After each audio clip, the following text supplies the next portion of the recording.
नमस्कार, आप देख रहे हैं लोकोत्तर न्यूज। मैं हूं आपके साथ हर्षिता। आइए करते हैं खबरों से शुरुआत। लकी ड्रॉ खुलने के नाम पर और एटीएम कार्ड बंद होने का झांसा देकर लाखों रुपए की चपत लगाने के मामले में शामिल 6 आरोपियों को मुल्ताई पुलिस ने गुजरात के सूरत से पकड़ा और उनके पास से 4 लाख रुपए बरामद किए। गौरतलब है कि नगर के साथ थाना क्षेत्र के ग्रामीण अंचलों में आम लोगों को मोबाइल पर लकी ड्रॉ खुलने का प्रलोभन देने, बैंक कर्मी बनकर एटीएम कार्ड बंद होने का झांसा देकर कार्ड चालू करने के लिए ओटीपी मांगकर ओटीपी के माध्यम से बैंक में जमा राशि आहरित करने के साथ ही OLX पर सामान बेचने का झांसा देकर अपने खाते में राशि जमा करने जैसे आपराधिक कारनामों को अंजाम देने वाले 6 आरोपियों को पुलिस ने गुजरात के सूरत से धर दबोचा है। एक आरोपी अभी फरार है। बुधवार को एसडीओपी नम्रता सोंधिया और थाना प्रभारी सुरेश सोलंकी ने पत्रकार वार्ता में बताया कि थाना क्षेत्र में मोबाइल पर लॉटरी खुलने, एटीएम कार्ड बंद होने की बात कहकर एटीएम का नंबर और पिन हासिल कर मोबाइल धारक के बैंक खातों से रुपए पार करने की घटनाएं सामने आ रही थी। इसी क्रम में नगर के एक शिक्षक को इनाम में कार मिलने का प्रलोभन देकर उससे प्रक्रिया के एवज में खुद के बैंक खाते में 1,30,000 रुपए जमा कराकर धोखाधड़ी करने, एक युवक को OLX के नाम पर सामान खरीदने के एवज में पेटीएम से 13,000 रुपए की चपत लगाने और एक ग्रामीण को लकी ड्रॉ खुलने का प्रलोभन देकर 7,979 रुपए की चपत लगाने के मामले की जांच की जा रही थी। एसडीओपी सुश्री सोंधिया ने बताया कि जांच के दौरान अन्य प्रदेशों में घटित इस तरह के अपराधों की जानकारी संबंधित थाना क्षेत्रों से हासिल की जा रही थी।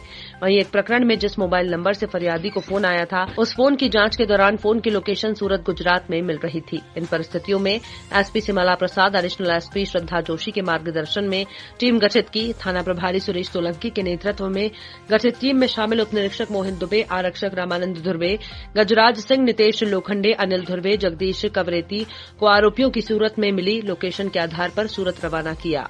महोदय बैतूल के निर्देशन में लगातार साइबर क्राइम्स के से संबंधित जो फ्रॉड हो रहे हैं उनके पतारसी के लिए नियमित रूप से मार्गदर्शन प्राप्त हो रहा था, जिसमें थाना मुल्ताई लगातार लगे हुए थे, प्रयासरत थे और थाना प्रभारी मुल्ताई के निर्देशन में एक टीम गठित कर हमने पतारसी के दौरान कुछ लोगों जो फर्जी सिम बनाकर लोगों के साथ फ्रॉड कर रहे थे, लकी ड्रॉ से संबंधित, OLX पर सामान बेचने से संबंधित, पेटीएम से संबंधित, तो हमें पता चला गुजरात में ऐसा एक व्यक्ति है जिसने ऐसा कार्य किया है। तो हम जब वहाँ हमारी टीम रवाना हुई तो वहाँ हमें लगभग 6 लोग ऐसे मिले जो इस तरह का कार्य कर रहे थे। कितनी राशि जब्त की गई इन लोगों के पास से? इनसे लगभग हमने बैंक फ्रॉड की लगभग 4 लाख रुपए की राशि जब्त की है, जो जिले के विभिन्न थानों में इनके अपराध पंजीबद्ध है।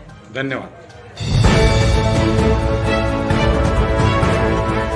तत्कालीन प्रधानमंत्री इंदिरा गांधी द्वारा 1975 में इमरजेंसी लगाए जाने को लेकर इंदिरा गांधी के पोते राहुल गांधी ने बयान देते हुए इमरजेंसी को गलत माना। इस मामले में सियासत गर्मा गई है, जहां मुख्यमंत्री शिवराज ने राहुल गांधी पर तंज कसते हुए कहा कि राहुल गांधी को देर से समझ आता है, पर देर आए दुरुस्त आए। तो वही राहुल गांधी के बचाव में उतरे कांग्रेस विधायक सज्जन सिंह वर्मा ने कहा कि इंदिरा गांधी ने उस समय की परिस्थितियों को देखते हुए इमरजेंसी लगाई थी और राहुल गांधी जो बयान दे रहे हैं उसका अर्थ ये है कि वर्तमान में जो प्रधानमंत्री मोदी के शासनकाल में आपातकाल जैसे हालत है वो देश की जनता देख रही है। दमोह में कांग्रेस से राहुल लोधी के भाजपा में जाने के बाद भी भाजपा के पूर्व मंत्री जयंत मलैया के पुत्र सिद्धार्थ मलैया द्वारा जन आशीर्वाद यात्रा निकालने पर तीखी प्रतिक्रिया देते हुए सज्जन सिंह वर्मा ने कहा कि Bharatiya Janata party use and throw वाली पार्टी है। उपयोग करो, शोषण करो और चूस बाहर फेंक दो। लालकृष्ण आडवाणी, मुरली मनोहर जोशी, यशवंत सिन्हा ऐसे कई उदाहरण हैं जिनका उपयोग करके उन्हें उठाकर बाहर फेंक दिया है।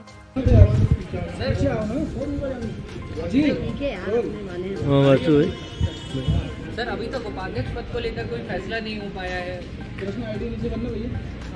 देखिए, हम विपक्ष में हैं और अपनी गरिमा में हैं।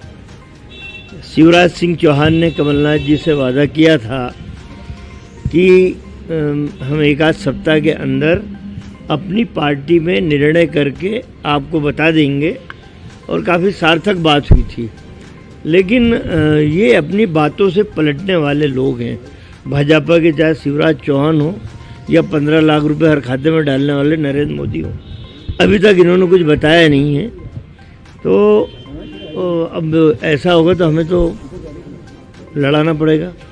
हम अपना उम्मीदवार जब भी चुनाव कराएंगे, भाई कायदा तो ये है कि एक स्वस्थ परंपरा का निर्वहन जो कि कभी बीजेपी ने नहीं किया, लेकिन इस बार करें तो अच्छा है। सर, को लेकर राहुल गांधी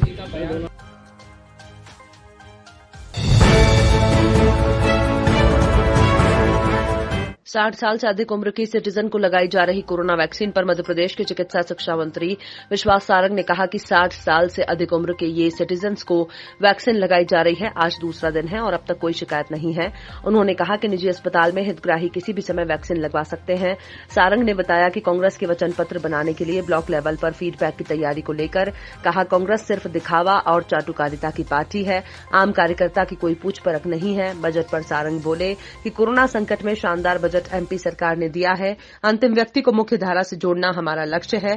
हर वर्ग की चिंता की गई है। सारंग बोले, डॉक्टरों के लिए ब्रांड की प्रतिक्रिया सख्ती से लागू है। डॉक्टर्स गांव में जा रहे हैं। मेडिकल कॉलेजों की सीट बढ़ाई गई है। सारंग ने दिग्विजय सिंह को पांडुचेरी और तमिलनाडु प्रत्याशी चयन समिति के अध्यक्ष बनाए जाने पर कहा कि वहां भी बंटाधार करेंगे। दिग्विजय सिंह को एमपी से बाहर करने से कांग्रेस के नेता खुश हैं।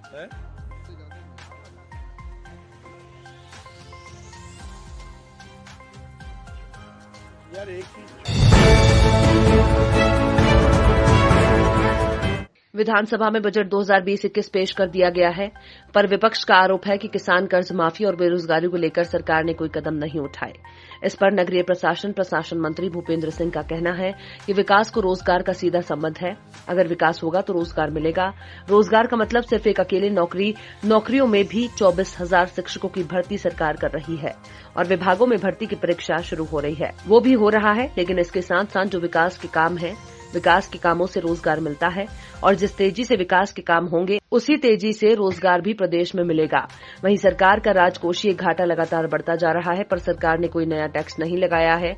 ऐसी सूरत में सरकार के क्या कदम है, इस पर भूपेंद्र सिंह का कहना है कि सब जानते हैं कि पूरा लगभग 1 साल कोरोना काल में निकल गया। समय किसी प्रकार के टैक्स लगाना उचित नहीं है और इन परिस्थितियों में भी जो बजट आया, आपने देखा है कि हम लोगों ने वित्तीय प्रबंधन इस तरह से किया है कि जितनी भी हमारी प्रमुख योजना है सभी में बजट सरकार ने बढ़ाया है, तो हम वो वित्तीय प्रबंधन करके और कोशिश हमारी है कि विकास के काम न रुके और तेजी से विकास हो। जहां तक घाटे का सवाल है तो स्वाभाविक है, क्योंकि पिछले 1 वर्ष से लगभग 40% की कमी राजस्व आई है और इस कारण से घाटा होना स्वाभाविक है। लगभग 241,000 करोड़ के आसपास का बजट था, उसमें राजकोषीय अगर घाटे की बात करें तो लगभग 50,000 करोड़ से ज्यादा था। शासन ने कोई ऐसी स्कीम नहीं बनाई, कोई ऐसा टैक्स नहीं लगाया जिससे कि एक राजकोषीय जो घाटा है वो पूरा हो सके। देखिए, जैसा हम सब जानते हैं कि पूरा लगभग 1 वर्ष कोरोना काल में निकल गया है। इस समय किसी भी प्रकार के टैक्स लगाना उचित नहीं है और इन परिस्थितियों में भी जो बजट आया, आपने देखा है कि हम लोगों ने वित्तीय प्रबंधन इस तरह से किया है कि जितनी भी हमारी प्रमुख योजनाएं हैं सभी में बजट सरकार ने बढ़ाया है। तो हम वित्तीय प्रबंधन करके और कोशिश हमारी ये है कि विकास के काम ना रुकें और तेज़ी से विकास हो।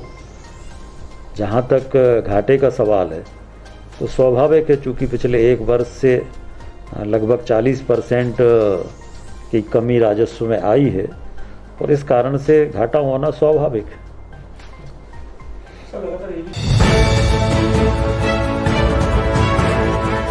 संबल योजना अंतर्गत मिले 2 लाख रुपए। खजुराहो में संबल योजना अंतर्गत ऐसे लोग जिनके परिजनों में से मृत्यु उपरांत शासन द्वारा दी जाने वाली संबल योजना अंतर्गत 2 लाख की शासन से मिलने वाली सहयोग राशि को भाजपा कार्यकर्ताओं द्वारा उनके घर पहुंचकर प्रदान करवाई। खजुराहो सांसद बीडी शर्मा के विशेष प्रयासों के चलते इन लोगों की संबल योजना अंतर्गत जो राशि मिलने की थी वो क्योंकि कमलनाथ सरकार के आने के बाद रुक गई थी, ऐसी स्थिति में इन्हें दोबारा संबल योजना के तहत लाभ दिलाने के प्रयास और लगभग 8 परिवारों को इस योजना का लाभ दिया गया। इस अवसर पर भाजपा खजुराहो मंडल अध्यक्ष महेंद्र सिंह परिहार, श्याम बाबू त्रिवेदी, संजय रायकवार, पप्पू अवस्थी, अचनार, वीरेंद्र पांडे, नरेंद्र द्विवेदी, बिहारी रायकवार, कलैया अहिरवार, ब्रज गोपाल अवस्थी, शशि भूषण अवस्थी, रविंद्र पाठक, पप्पू पाल, मनोज सिंह चंदेल, मोहिनी सेन, काजी कमर अली, चकोरी साहू सहित बड़ी संख्या में भाजपा कार्यकर्ता उपस्थित रहे।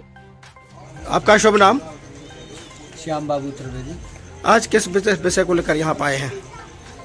जो संबल योजना में जिनका श्रमिक पंजीयन था, ऐसे हमारे बंधु हैं रज्जू रैकवार जी, इनका श्रम कार्डधारी है, इनकी पत्नी का निधन हो गया था और चूंकि ये संबल योजना में आते हैं इसलिए शासन इनको पैसा देता है, लेकिन पूर्ववर्ती कमलनाथ सरकार ने सारे श्रम कार्ड निरस्त कर दिए थे इस कारण इनको ये लाभ तत्कालीन समय नहीं मिल पाया। जैसे ही शिवराज जी पुनः सरकार में कब मृत्यु हुई थी इनकी? हाँ, 2 वर्ष का समय हो गया है, लेकिन जैसे ही शिवराज सरकार फिर से आई उन्होंने सारे श्रम कार्ड बहाल किए और उस बहाली के कारण इनको इस योजना का लाभ मिला। और भी लोगों को बहुत जल्द मिलेगा भविष्य में। महेंद्र सिंह बरिहार, मंडलाध्यक्ष हैं आप खजुराहो से। अभी आज क्या क्या कार्यक्रम था यहाँ पे? ये संबल योजना जो लोग खत्म हो गए थे उनके सांसद जी माननीय वीडी भाई साहब और के नेतृत्व में ये संबल योजना के पैसा का वितरण किया जा रहा है। 6 टीम को 2-2 लाख की। तो आज कितने लोगों को वितरित किए गए? 8 लोगों को।